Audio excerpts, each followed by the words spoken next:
बड़े प्यार से वह बोलती है, बड़े प्यार से वह खाना बनाती है, बड़े प्यार से तुम वहाँ जाते हो, बड़े प्यार से वह पढ़ाती है। गाइस, इस प्रकार के सेंटेंसेस अक्सर हम हमारी डे टू डे लाइफ में न जाने कितनी ही बार इनका यूज़ करते हैं। तो आज की इस वीडियो में मैं आप लोगों को बताने वाला हूँ कि इन्हें इंग्लिश में कैसे बोला जाता है। तो गाइस, इस प्रकार के सेंटेंस अक्सर हमने हमारे डे टू डे लाइफ में ज़रूर बोले होंगे। बड़े प्यार से वह पढ़ाती है, बड़े प्यार से वह बोलती है, बड़े प्यार से तुम हंसते हो। तो इस प्रकार के सेंटेंसेस के लिए जो स्ट्रक्चर यूज़ होता है वो है sentence plus with great love.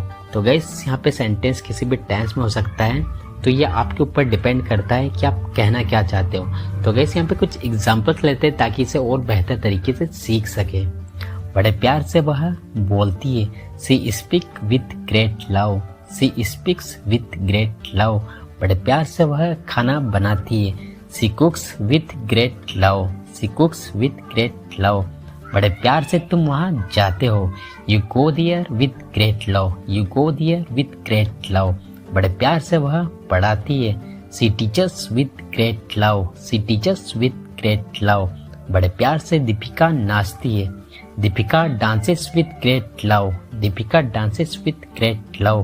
बड़े प्यार से वह बुलाती है, she calls with great love, she calls with great love. बड़े प्यार से हमने मना कर दिया, we refused with great love, we refused with great love.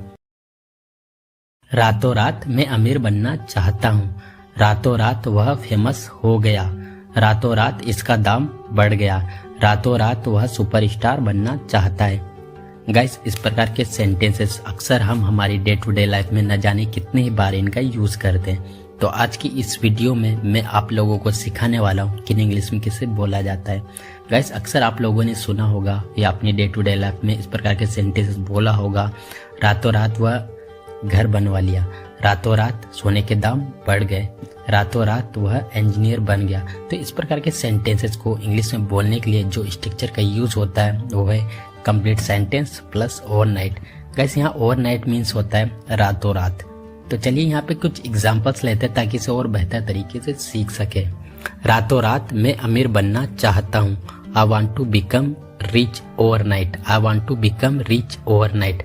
रातों रात वह फेमस हो गया, he became famous overnight, he became famous overnight. रातों रात इसका दाम बढ़ गया, the price of this thing increased overnight, the price of this thing increased overnight. रातों रात वह सुपरस्टार बनना चाहता है, he wants to become a superstar overnight, he wants to become a superstar overnight.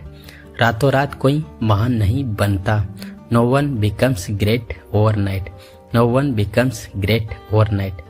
रातों रात कुछ नहीं होता, nothing happens overnight, nothing happens overnight. फिलहाल के लिए तुम गांव जाओ, फिलहाल के लिए तुम इस पुराने मोबाइल से काम चलाओ, फिलहाल के लिए 100 रुपए काफी है, फिलहाल के लिए उससे बता दो कि तुम आज लेट आओगे। तो गाइस, इस तरह के सेंटेंसेस अक्सर हमें डे टू डे लाइफ में बोलने होते हैं। सो डोंट वरी, आज की इस वीडियो में मैं आप लोगों को सिखाने वाला हूँ कि इन्हें इंग्लिश में कैसे बोला जाता है।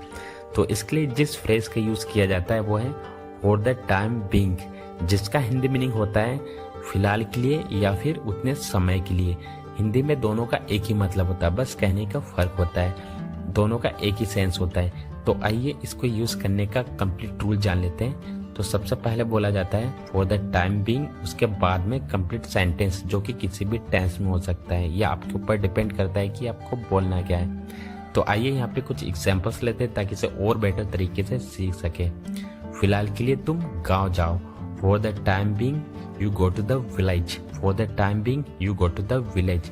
फिलहाल के लिए तुम इस पुराने मोबाइल से काम चलाओ, for the time being you make do with this old mobile, for the time being you make do with this old mobile.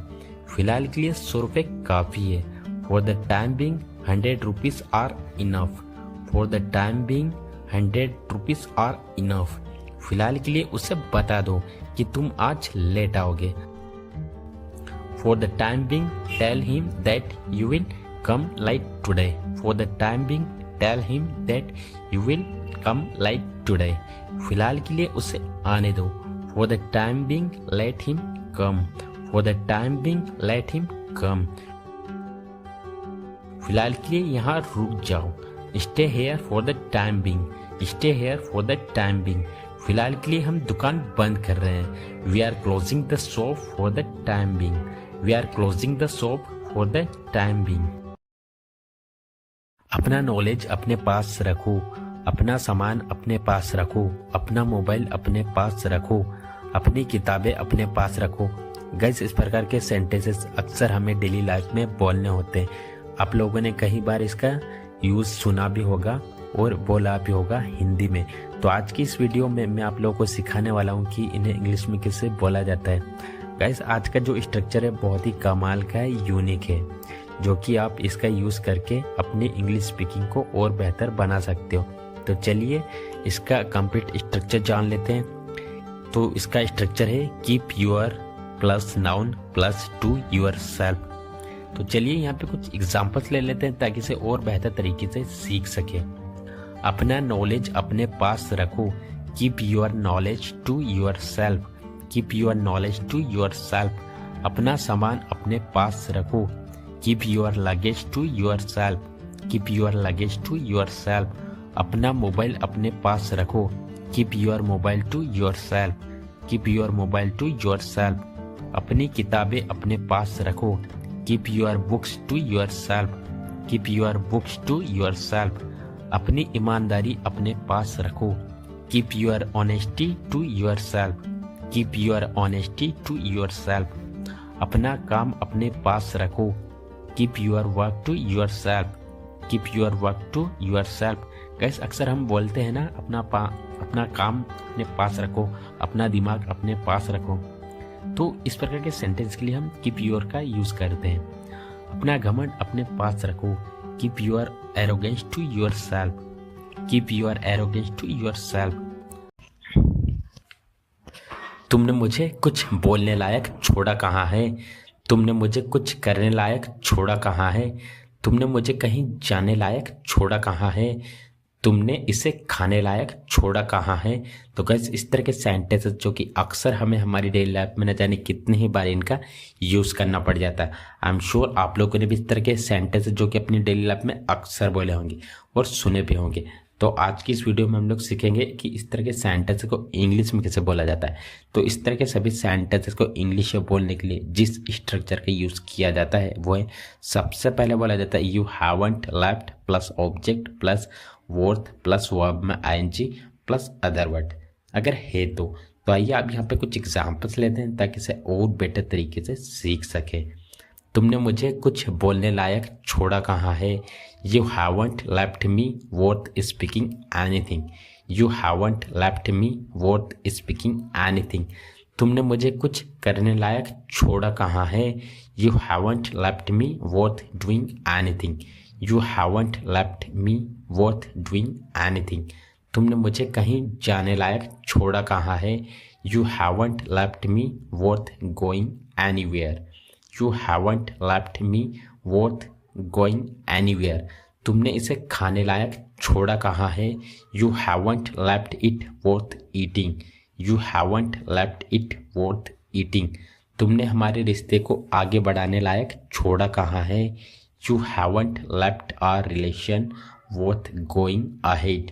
You haven't left our relation worth going ahead. कबाब में हड्डी मत बनो. वह हमेशा कबाब में हड्डी बनता है.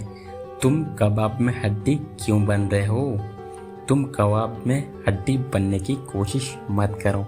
तो गैस, इस तरह के सेंटेंसेस जो कि हमें हमारी डे टू डे लाइफ में हमें न जाने कितने ही बार इनका यूज़ करना होता है, जिनमें कि हमें बोलना होता है कबाब में हड्डी बनना. तो इसके लिए इंग्लिश में कौन से फ्रेज का यूज़ किया जाता है, आइए देखते हैं. तो इसके लिए हम जिस फ्रेज का यूज़ करते हैं वो है थर्ड व्हील, जिसका हिंदी मीनिंग होता है कबाब में हड्डी बनना. तो आइए इसको यूज़ करने का कंप्लीट रूल जान लेते हैं. तो सबसे पहले बोला जाता है कंप्लीट सेंटेंस, जो कि आपका किसी भी टेंस में हो सकता है. ये आपके ऊपर डिपेंड करता है कि आपको बोलना क्या. फिर उसके बाद बोला जाएगा थर्ड व्हील. तो आइए कुछ एग्जांपल्स लेते हैं ताकि इसे और बेटर तरीके से सीख सके. कबाब में हड्डी मत बनो. Don't be a third wheel. Don't be a third wheel. वह हमेशा कबाब में हड्डी बनता है। He always becomes a third wheel. He always become a third wheel. तुम कबाब में हड्डी क्यों बन रहे हो?